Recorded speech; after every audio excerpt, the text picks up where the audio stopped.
Van der Merwe, or as we like to call him, Van, is caught by his boss being dishonest with the boss's money. He's got his hand in the till, he's performing dishonest transactions. So the boss takes Van to court. And Van is with his drinking buddy, and his drinking buddy says, "You know what you should do? You should send the judge a crate of whiskey." Van thinks this is a great idea. And he happens to mention it to his lawyer, who is shocked and terrified. He says, "Don't you dare do that. This is a straight, honest judge. And if you try to bribe him, you will definitely lose the case." To the amazement and surprise of everybody, Van wins his case. And his lawyer says to him, "Do you see what I said to you? Don't send the judge case of liquor." And Van says, "Well, I did send him a case of liquor, but I sent it with my boss's name on the card."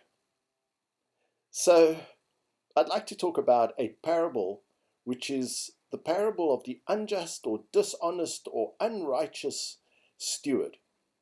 And I'm going to just put the parable on the screen for a brief while so that you can read it.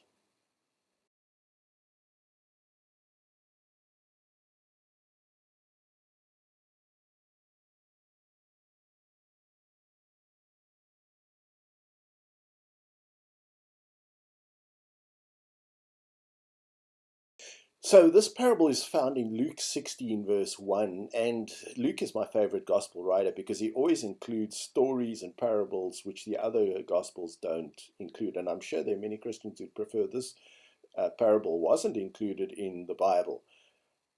You can read it for yourself by just stopping the YouTube clip. There's three little sections of scripture, but let me explain it quickly. This steward, who has his boss's permission to sign and to sell and to buy, he's got full power of attorney from his boss. His boss finds out that he's been dishonest, and he says, "You must give an account of your dishonesty because I'm about to fire you." And this dishonest servant or steward thinks, "I'm too useless to do white collar, grungy work, and I'm too proud to beg." So he gets an idea. He goes to all the boss's debtors, all the people who owe the boss money, and he reduces their debt because he's still got power to do this before the boss removes it. And he calls all the boss's debtors in one by one, and he cuts down their debt by half, and they're all super thankful for him. And so now when he's fired from this job, he's got a whole lot of new friends. Isn't that a wonderful parable? And one might think that this is in the Bible. You might say, "But this is discouraging. This is encouraging dishonesty. How did this make it into the New Testament?"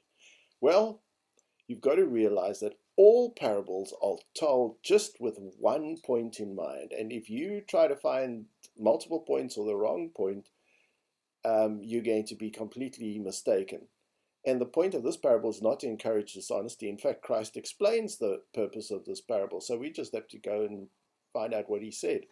This parable is about a man who's enterprising enough, he's wise, he's smart enough to go and do something that's going to benefit himself in the future.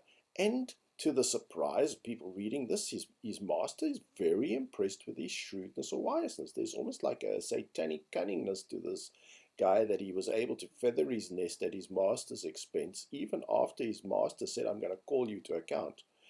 And Christ then says and commends this man for his smartness. And he says, likewise, and Christ almost bemoans that Christians don't have the same get up and go, this enterprisingness, this entrepreneurship. And Christ then gives the moral of the parable, which is that we should use this corrupt money and material wealth, this materialism, and make for ourselves eternal friends, so that one day when we die, go to heaven, we're going to meet them there, and they're all going to be so grateful to us for having introduced them to the gospel, or having been nice to them in this life and been a good example of Christians. And so we played some role using our mammon to bring them into the kingdom. doesn't say go out and give all your money to the next big mega church. It says you win friends with your own material wealth and possessions and things by being nice to people in this life, and then they will be your eternal friends in the next. So there is an element of using this world's crooked money, because all money and materialism will pass away. There's not going to be money in heaven. It's a cashless society. There's no lack in heaven, so we don't need money to buy anything because there's every need is met.